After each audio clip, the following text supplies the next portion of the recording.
اقوام متحدہ کے مطابق اس وقت دنیا بھر میں 28 کروڑ سے زائد افراد اپنے ملک سے باہر مقیم ہیں، جن میں سے کم از کم 4 کروڑ افراد غیر قانونی یا غیر دستاویزی حیثیت رکھتے ہیں۔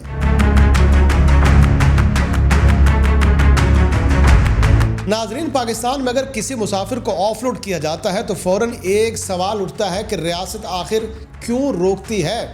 اگر ریاست نہ روکے تو پھر کون روکے گا؟ جب غیر قانونی ہجرت، انسانی اسمگلنگ، جعلی دستاویزات اور بین الاقوامی بدنامی ایک ساتھ کسی ملک کے دروازے پر دستک دے رہی ہو تو روکنا عین فرض بن جاتا ہے۔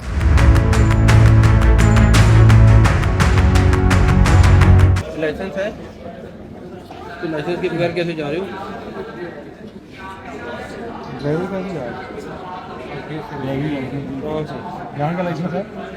یہاں کا لائسنس پھر کیسے جا رہے ہو؟ بیٹے گاڑی چلاتے رہے ہو یہاں پہ کوئی بھی نہیں جو لائسنس ایسے پروٹیکٹر نہیں لگایا وہ ان پرائیویٹ کیپیسٹی کو کرتا ہے وہ لگا پروٹیکٹر۔ اچھا یہ بتاؤ، یہاں ڈرائیو کرتے رہے ہو آپ پرائیویٹ کیپیسٹی یہ پروٹیکٹر آفس ہیں، یہ ڈرائیو کرتے ہیں۔ کیا بیرون ملک جانے والے مسافروں کے لیے FIA اور امیگریشن حکام کا کردار رکاوٹ ہے یا ایک حفاظتی دیوار؟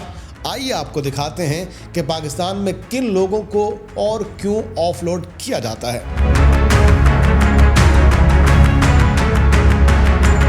دوستو، پاکستان نے گزشتہ سال مختلف ایئرپورٹس پر مجموعی طور پر تقریباً 39,800 مسافروں کو آف لوڈ کیا۔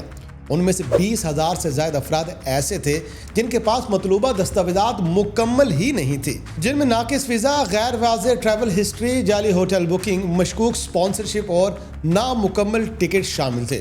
مزید 12,600 سے زائد افراد کو کمزور یا ہائی رسک سفری پروفائل کی بنیاد پر روکا گیا، جہاں واضح خدشے موجود تھا کہ یہ سفر قانونی مقاصد کے بجائے غیر قانونی قیام یا اسمگلنگ کے لیے استعمال کیا جا سکتا ہے۔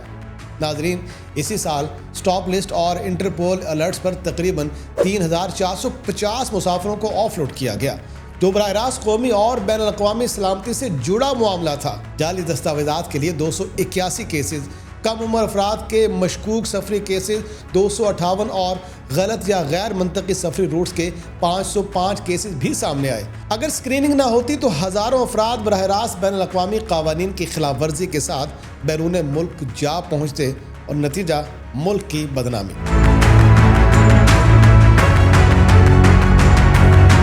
یورپی یونین، برطانیہ، خلیجی ممالک اور جنوبی مشرقی ایشیا میں امیگریشن کو محض انتظامی مسئلہ نہیں بلکہ قومی سلامتی کا معاملہ سمجھا جاتا ہے۔ ایسے میں پاکستان جیسے ترقی پذیر ملک کے لیے یہ ممکن نہیں کہ وہ آنکھیں بند کر کے ہر شخص کو بغیر تیاری اور بغیر تصدیق کے بیرون ملک جانے دے۔ پاکستان کو حالیہ برسوں میں جن مسائل کا سامنا کرنا پڑ رہا ہے وہ صرف چند واقعات نہیں ہیں بلکہ ایک مسلسل پیٹرن ہے۔ بحیرہ روم میں ڈوبنے والی کشتیوں سے لے کر لیبیا کے صحراؤں تک، یونان کے ڈیٹینشن سینٹرز، کمبوڈیا کے سائبر کرائم کمپاؤنڈز اور خلیجی ممالک کی سڑکوں پر بھیک مانگتے پاکستانیوں تک، ہر جگہ ریاست سے ایک ہی سوال کیا جا رہا ہے کہ کیا آپ اپنے شہریوں کو کنٹرول نہیں کر سکتے؟ یہی وہ پس منظر ہے جس میں FIA، امیگریشن اور دیگر اداروں کو سخت فیصلے لینے پڑتے ہیں۔ دوستو، یہ بات بھی ریکارڈ پر ہے کہ ہر آف لوڈنگ FIA کی جانب سے نہیں ہوتی۔ 2025 میں ایئر لائن کی تکنیکی خرابیوں، موسموں کی خرابی یا پروازوں کی منسوخی کے باعث 30,000 سے زائد مسافر متاثر ہوئے، جبکہ 3,600 سے زائد افراد نے خود اپنی پرواز منسوخ کی ہے۔ مگر عوامی تعصب میں اکثر تمام تر ذمہ داری ریاستی اداروں پر ڈال دی جاتی ہے، جو حقائق کے منافی ہے۔ غیر قانونی ہجرت کے سب سے خطرناک پہلو کی طرف دیکھیں تو کمبوڈیا کا کیس ایک مثال بن چکا ہے۔ سن 2024 میں کمبوڈیا جانے والے 13,000 پاکستانیوں میں سے تقریباً 1,200 افراد واپس نہیں آئے۔ 2025 میں یہی شرح بڑھ کر 16% سے بھی تجاوز کر گئی، جبکہ سن 2026 کے ابتدائی مہینوں میں یہ شرح تقریباً 48% تک جا پہنچی۔ ان میں سے 80% سے زائد افراد ٹورسٹ یا وزٹ ویزا پر گئے، جو اس بات کا ثبوت ہے کہ ویزا کیٹیگری کا دانستہ غلط استعمال کیا جا رہا تھا۔ اگر بر وقت اسکریننگ نہ ہوتی تو یہ شرح شاید اس سے کہیں زیادہ ہو سکتی تھی۔ آذربائیجان کے ڈیٹا نے بھی اس خطرے کی نشاندہی کی ہے۔ 2024 سے 26 کے دوران 1 لاکھ سے زائد پاکستانی آذربائیجان گئے، جن میں سے 7,700 سے زائد افراد واپس نہیں پہنچے۔ صرف 2026 میں عدم واپسی کی شرح 18% تک جا پہنچی، جو کسی بھی امیگریشن سسٹم کے لیے ناقابل قبول ہے۔ ان حالات میں FIA نے محض رد عمل نہیں دیا بلکہ سسٹم کو جدید بنیادوں پر استوار کیا ہے۔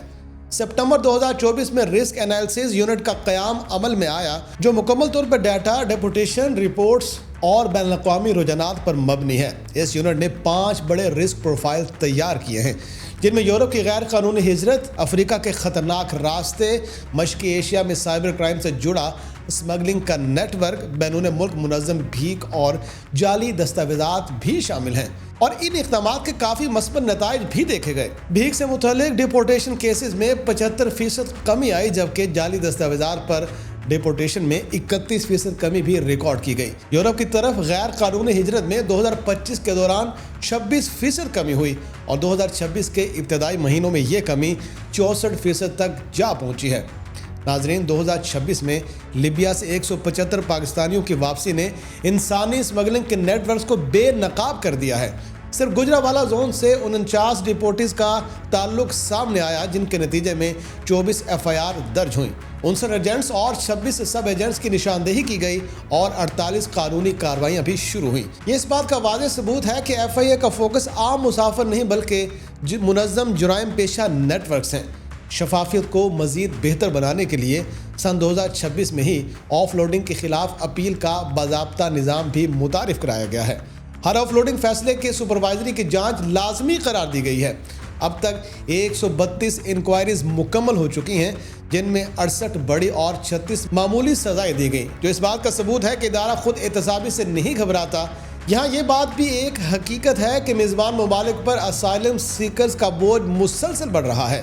برطانیہ میں ایک خاندان پر اسائلم کا سالانہ خرچ 158,000 پاؤنڈ تک جا پہنچا ہے، جبکہ مجموعی بوجھ 10 ارب پاؤنڈ سالانہ سے تجاوز کر چکا ہے۔ یہی وہ حقائق ہیں جو امیگریشن پالیسیوں کو سخت بناتے ہیں، اور اگر پاکستان بر وقت اقدامات نہ کرے تو اس کے نتائج ویزا پابندیوں، سفارتی دباؤ اور عوامی مشکلات کی صورت میں بھی سامنے آتے ہیں۔ آف لوڈنگ اور ڈیپورٹیشن کی کوئی سزا نہیں بلکہ تحفظ کا نظام ہے۔ یہ نظام نہ صرف سیاست کی ساکھ بچاتا ہے بلکہ ان ہزاروں پاکستانیوں کی جان بھی بچاتا ہے جو انسانی اسمگلروں کے جھوٹے خوابوں میں اپنی زندگیاں داؤ پر لگا دیتے ہیں۔ جب ریاست وقت پر درست فیصلہ کرتی ہے تو وہ کسی فرد کو نہیں بلکہ پورے ملک کو بچانے میں اپنا کردار ادا کرتی ہے۔